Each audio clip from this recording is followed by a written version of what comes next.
ہندوستان بر صغیر کے حالات اور اسلامی سلطنتوں سے قدر مختلف ہے۔ یہاں پہلی صدی میں اسلام آ گیا، یہ ہندو علاقہ ہے۔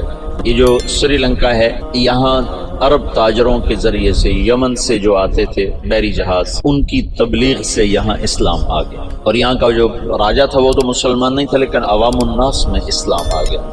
اور یہ جو ساتھ مالدیپ ہے، مالدیپ کوئی 2500 جزیروں کا ملک ہے مالدیپ، اور وہ جزیرے لمبے سے لمبا جزیرہ 11 کلومیٹر ہے، اس کا نام ہے مالے، اسی میں ان کا دارالحکومت ہے۔ باقی سارے جزیرے بس ایسے جیسے تمہارا مدرسہ ہے، اتنا ایک جزیرہ ہوگا۔ تو یہ ان جزائر سے ایک قافلہ جا رہا تھا، اس میں یہاں کچھ عرب قبائل آباد ہو گئے تھے، تو ایک قافلہ بحری جہاز پر سری لنکا کے بادشاہ نے تحفے تحائف ولید بن عبد الملک کو دی، ان سے دوستی لگانا چاہتا تھا۔ تو جب یہ کراچی کے قریب گزرا بحیرہ عرب سے، تو تیبل یہ دریائے سندھ کے کنارے تھا، تو وہاں سندھ کے ڈاکوؤں نے بحری جہاز پہ حملہ کیا اور قافلہ بھی لوٹ لیا، اور عورتوں کو بھی قید کر لیا، مردوں کو کچھ قتل ہو گئے۔ تو ایک عورت پکاری، یا للحجاج یا للحجاج یا للحجاج۔ عروج کے دور میں فاسق کیسے ایمان والا تھا۔ تو کچھ جو لوگ انہوں نے مال لوٹنے کے بعد کچھ لوگ چھوڑ دیے تھے، تو یہ لٹا پٹا قافلہ جب پہنچا عراق میں تو حجاج کو ملا، اور انہوں نے کہا کہ ایک بہن نے کہا تھا یا للحجاج، تو وہ کھڑا ہو گیا اپنے کرسی سے، کہ لبیک یا اخت الاسلام، لبیک یا اخت الاسلام، لبیک یا اخت الاسلام، اور کہا میرے اوپر حرام ہے بیوی بھی اور بستر پہ سونا بھی، جب تک میں اس بہن کی مدد کو نہ پہنچوں۔ ایک جس کے بارے میں اللہ کے نبی کا کہنا ہے کہ بنو ثقیف میں ایک مبیر ہو، ایک صفاق ہو، فاسق ترین انسان غیرت ایمانی سے ایسا بھرا ہوا ہے کہ میرے اوپر بیوی حرام ہے، میرے اوپر بستر پہ سونا حرام ہے، جب تک میں اس بہن کی مدد کو نہ پہنچوں۔ اور اس نے اسی وقت ایک لشکر تیار کیا، عبید اللہ بن نبحان رحمت اللہ علیہ کو امیر بنایا، اور ان کو 3000 کا لشکر، 4000 کا لشکر دے کے روانہ کیا۔ وہ لشکر شکست کھا گیا اور عبید اللہ شہید ہو گئے۔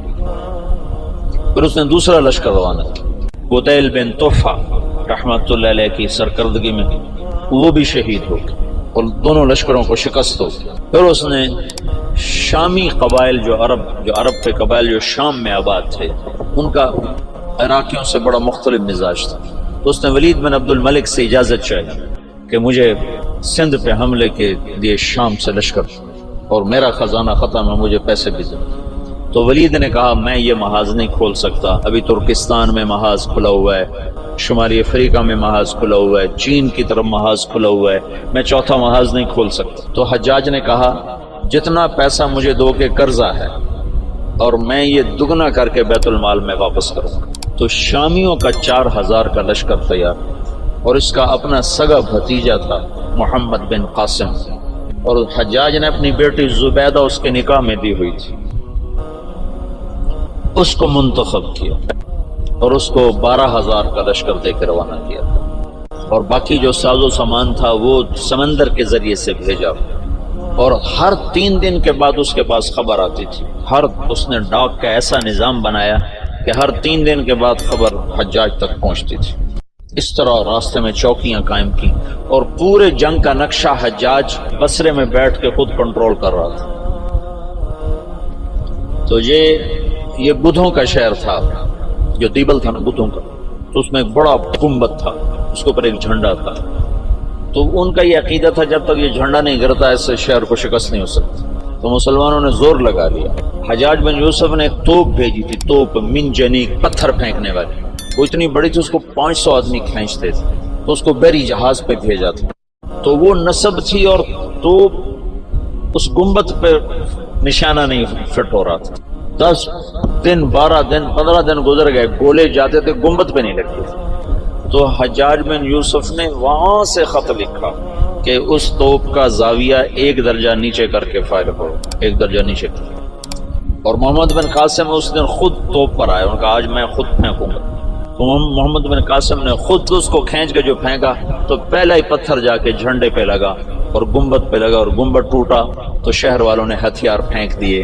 یہ 90 ہجری کی بات بتا رہا ہوں، 90 ہجری میں اسلام کا پہلا داخلہ ہے فاتحانہ۔ ویسے تو سری لنکا ہندوستان کا حصہ تھا، وہاں اسلام پھیل چکا تھا دعوت کے ذریعے، لیکن فاتحانہ انداز میں جو مسلمان بر صغیر میں داخل ہوئے ہیں تو محمد بن قاسم رحمۃ اللہ علیہ اس کا ذریعہ بنے اور دیبل فتح ہوا ہے۔ پورا ہندوستان 2 حصوں میں تقسیم تھا، ہند اور سندھ۔ سندھ یہ نہیں جو آج ہے، یہ سندھ بمبئی تک تھا اور دیپال پور تک اور ادھر سے بمبئی تک، یہ ایک پورا علاقہ تھا، باقی ہند الگ علاقہ تھا۔ راجہ داہر اس سارے کا بادشاہ تھا۔ راجہ داہر ایک دفعہ بیٹھا تھا تو ایک نجومی آیا، تو اس کی بہن بھی ساتھ بیٹھی تھی، تو اس کی بہن نے اپنا ہاتھ دکھا دیا نجومی کو کہ میرا ہاتھ دیکھو۔ نجومی نے کہا یہ لڑکی آئندہ سندھ کے بادشاہ کی بیوی بنے گی۔ تو راجہ داہر پریشان ہو گیا، یہ میرے گھر میں میرا دشمن پیدا ہو رہا۔ تو اس نے اپنے وزیر کو بلایا، کہنے لگا نجومی نے کہا ہے کہ یہ میری جو بہن ہے یہ سندھ کے بادشاہ کی بیگم بنے گی۔ تو وزیر نے کہا تو خود شادی کر لے، کس صحیح ختم؟ میں نے کہا بے غیرت مجھے کروائے گا، ساری دنیا کیا کہے گی بہن سے شادی کر لی۔ تو وزیر چپ ہو گیا۔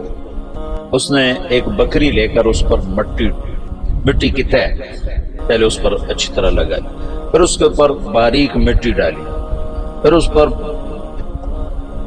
پھول کے بیج ڈالے اور اس کو ہلکا ہلکا پانی لگوانا شروع کیا۔ تو اس کے پشت کے اوپر پھول ہی پھول ہو گئے۔ تو اس نے وہ بکری ایک نوکر کو دی کہ جاؤ اسے بازار کا چکر لگواؤ۔ میں نے چکر لگوایا تو سارا شہر اکٹھا ہو گیا، بکری کے اوپر پھول، بکری کے اوپر پھول، سب حیران پریشان۔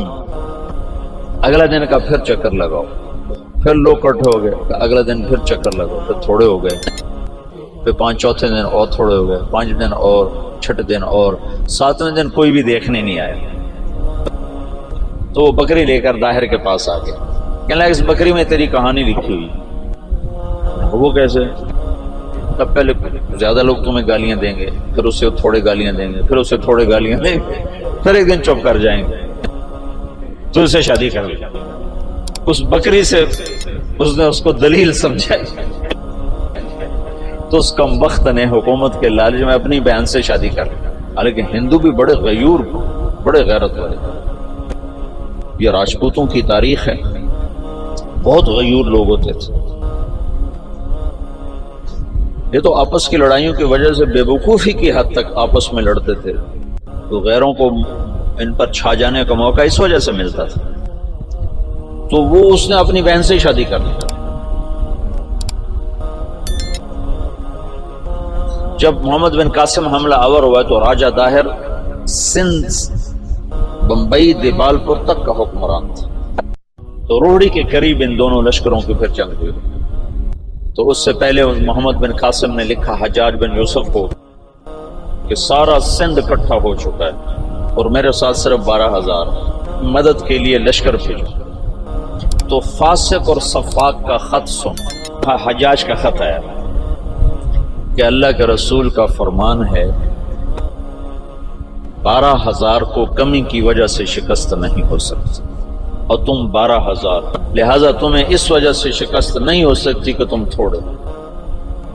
جب میرا خط پہنچے تو سارے لشکر کو آخرت کی ترغیب دی اور اللہ کی رضا پہ مرنے کے لیے تیار کرو، اور میرے پاس کوئی لشکر نہیں تمہیں بھیجنے کے لیے، میرے پاس کوئی سرمایہ نہیں تمہاری مدد کے لیے، تمہارا اللہ تمہیں کافی ہے۔